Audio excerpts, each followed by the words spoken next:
प्रधानमंत्री को, गृह मंत्री को, लॉ मिनिस्टर को, इन सारे संसदीय कार्य मंत्री को, उनको सबको जो लेटर दिए गए हैं, एससी कमीशन को जो मिला गया है, इन सबको कहा गया कि कल ये मत कहना कि आपने हमें बताया क्यों नहीं। कल आप ये शिकायत नहीं करना कि यार पहले हमसे तो आके मिल लेते, करना तो हम ही को है। इसलिए उनको बाकायदा लेटर देके समाज की जो पीड़ा है, समाज के अंदर जो गुस्सा है, जो दर्द है, उससे अवगत करा दिया गया है। उन्हें एक समय सीमा दे दी गई है कि बेहतर होगा कि 9 अगस्त को हम लोग आंदोलन करें, उससे पहले आप इस मूर्ति की पुनर्स्थापना उसी जगह पर करें जहां पर वो पहले थी। अगर इसके बाद भी सरकार नहीं करती है तो इसका मतलब नहीं है कि हम सरकार से हाथ जोड़ के कोई बात करें या सरकार के मंत्रियों का हम आके स्वागत करेंगे वहां पे मंच पे किसी को नहीं चढ़ने दिया जाएगा। ये उनका मंच नहीं है। जो काम होगा वो वही उनका काम है, उसे करें, उसके बाद करके आए और तब मंच पर स्वागत करेंगे। वो कहें आके दिया, हमने जो आपने मांग की थी हमने उसको पूरा कर दिया, इसलिए हम आपके बीच में आए, कहना कोई दिक्कत नहीं है। लेकिन कोई ये समझता हो कि उनकी गुलामी की जा रही है, उनको नहीं, कोई वो नहीं है, केवल सूचना दी जा रही है तुम्हारा काम है, करो, नहीं करोगे तो समाज आंदोलन करेगा पूरे देश में कि 9 तारीख तक अगर नहीं करते हैं, उस दिन भी डेट दी जाएगी और उस डेट तक भी अगर नहीं करते हैं तो देश में आंदोलन होगा, देशव्यापी। आपको किसी को शक नहीं होना चाहिए, देश में भी किसी को शक नहीं होना चाहिए, अपोजिशन को या सरकार को भी इस बात की कोई गलतफहमी नहीं होनी चाहिए कि यह आंदोलन केवल 9 तारीख को ही होगा। यह 9 तारीख को शुरुआत है और आंदोलन तब तक चलेगा जब तक वो प्रतिमा अपने मूल स्थान पर जहां पर पहले थी वहीं स्थापित सरकार द्वारा नहीं कर दी जाती, तब तक आंदोलन चलेगा। उसकी शक्ल हो सकती है अलग अलग, लेकिन हमारी जो कोशिश है वो कोशिश ये है कि जिस दिन 9 अगस्त को जंतर मंतर पर समाज के लोग प्रदर्शन करें, उस दिन जो हमारे सांसद हैं, मालूम उन सबको है, ऐसा किसी नहीं है किसी को मालूम नहीं है, आंदोलन की भी मालूम है, तो जिस दिन यहां समाज आंदोलन करे उस समय संसद में वो जो हमारे सांसद हैं वो वहां पर इस सवाल को उठाएं कि उस प्रतिमा को वहीं स्थापित करा जाए। अगर किसी की लड़ाई ये नहीं है प्रतिमा लगाना, अगर कोई इस प्रतिमा के पीछे, हटाने के पीछे जो मानसिकता है, उस गंदी मानसिकता को नहीं समझ रहा है, सरकार के उस षड्यंत्र को नहीं समझ रहा है जिस षड्यंत्र के तहत यह प्रतिमा हटाई गई है, जिस तरह से बाबा साहब का अपमान करने की कोशिश की गई है, हमारे इतिहास को मिटाने की कोशिश की जा रही है, और उस प्रतिमा के वजह से 14 अप्रैल को जो यहां मेला लगता था, पूरा दिल्ली एनसीआर और देश भर के लोग, बाहर से आए हुए लोग, और 6 दिसंबर को बाबा साहब के महापरिनिर्वाण दिवस पर जो लोग यहां इकट्ठे होते थे और आपस में जो लोगों का इंटरेक्शन होता था, जो एक अपनत्व का भाव बन रहा था, जो ताकत बन रही थी, उस ताकत को तोड़ने की घिनौनी साजिश है। प्रतिमा हटाना ही केवल मकसद नहीं है, उसके पीछे यह साजिश है। अगर किसी वकील को या किसी व्यक्ति को यह साजिश समझ में नहीं आ रही तो मुझे इससे ज्यादा कुछ कहने की जरूरत नहीं है कि बड़े अफसोस की बात है। और अगर कोई साथी, कोई वकील, कोई डॉक्टर, कोई इंजीनियर, समाज का कोई साथी, कोई संगठन इसमें भाग नहीं लेना चाहे, कोई दिक्कत नहीं, वो बैठे घर पे, वहां स्थापित कर दी है तो वहां आपने सबके साथ में कर दी है। ऐसे समझो कि जैसे आप अपने घर की सफाई करो तो कुछ चीज हटा के एक कोने में सारी इकट्ठी कर दो कि भाई ये नहीं, यहां रख दो। ये है इसका मतलब। बाबा साहब का सम्मान होता है ऐसे क्या?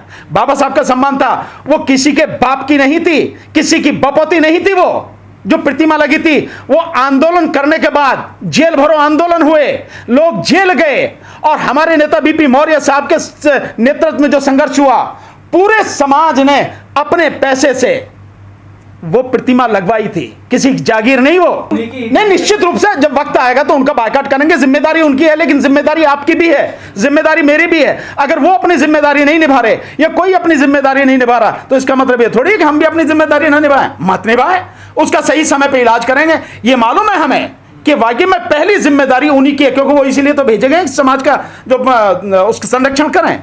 पर अगर वो अपनी जिम्मेदारी नहीं निभा रहे, हम उन्हें याद दिलाने की कोशिश करें, फिर भी याद नहीं आ रहा तो कोई बात नहीं, हम लड़ेंगे, हम संघर्ष करेंगे। अगर वो नहीं कर रहे हैं तो इस बार वोट ले लेंगे हमसे। वो भाई समाज ने वोट उन्हें दिया कि आपको इसलिए वोट दे रहे हैं कि जो सरकार लगातार समाज पर अत्याचार कर रही है, SC ST OBC माइनॉरिटी पर, जो धर्म और जाति के नाम पर लोगों को बांट रही हैं, उनकी जिंदगी जहन्नुम बना दिए, देश का बेड़ा गर्क कर दिया है, उनके खिलाफ संविधान को बचाने के लिए, आरक्षण को बचाने के लिए हम आपको वोट दे रहे हैं। कोई दिक्कत नहीं, समाज ने अपना फर्ज निभाया, अपनी जिम्मेदारी निभाई। लेकिन अगर वो नेता अपनी जिम्मेदारी नहीं निभाएंगे तो क्या जरूरी हमने ठेका ले रखा कि अगली बार हम उन्हें वोट देंगे? चुनाव तो आ रहे हैं अभी 3 महीने बाद जो चुनाव होंगे 3-4 राज्यों में, उसके बाद में आपके दिल्ली में चुनाव होंगे, फिर उसके बाद में बिहार में चुनाव होंगे, और फिर मतलब सभी जगह। तो इसमें कहां की कौन सी बात है? 2027 दूर थोड़े ही है, 2.5 साल बाद 2027 भी आएगा और साथ में पंजाब भी आएगा, उत्तर प्रदेश पंजाब दोनों साथ में। तो हमने कोई कसम थोड़े ना गाली की इन्हीं को वोट देंगे या उनकी पूछ पकड़ ली हमने। क्यों फायदा क्यों नहीं है? कौन कहता वो संसद नहीं है?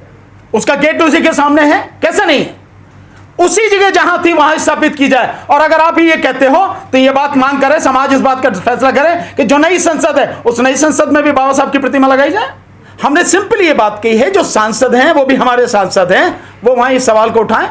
और बाकी जो अपोजिशन पार्टियां अगर वो समझती हैं कि हमारी मांग जायज है और वो हमारा वोट चाहती हैं, तो उन्हें हमारी बात उठानी पड़ेगी। नहीं उठाएगी तो हमारे पास ऑप्शन है ना। संसद परिसर में बाबा साहब डॉक्टर भीमराव अंबेडकर जी की प्रतिमा 1967 में बहुत बड़े आंदोलन के बाद लगी थी। उसको 3 जून को सरकार ने बिना किसी बात के वहां से हटा दिया।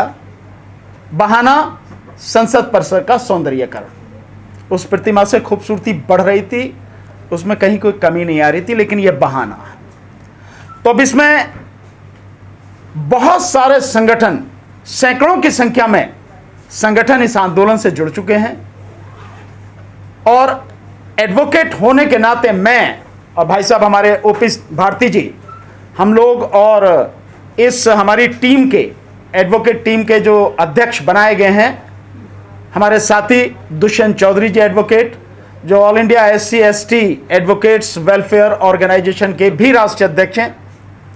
हम सारे मिलकर हमारी जिम्मेदारी है कि इस आंदोलन को एडवोकेट साथियों तक अधिक से अधिक पहुंचाएं और इस आंदोलन में एडवोकेट्स की बाकायदा प्रॉपर ड्रेस में, काले कोट में उस दिन उपस्थिति बड़ी संख्या में हो। मैं इसके लिए आपको थोड़ा सा और बता दूं, मैं और भाई साहब ओमी जी, ओपी भारती जी हमारे भाई साहब, हम लोगों ने बाकायदा 30 हजारी कोर्ट में, कड़कड़डूमा कोर्ट में, रोहिणी कोर्ट में, उस दिन हाई कोर्ट में भी हम लोगों ने लगातार इसके सिलसिले में साथियों से बात की है, उन तक मैसेज पहुंचाया, उनको इस आंदोलन में हिस्सा लेने के लिए हम लोगों ने तैयार किया है। और इसके अलावा एक दिन मैं गौतम बुद्ध नगर कोर्ट में होकर आया, स्वयं लोगों से बात की, चैम्बर तक गया साथियों के।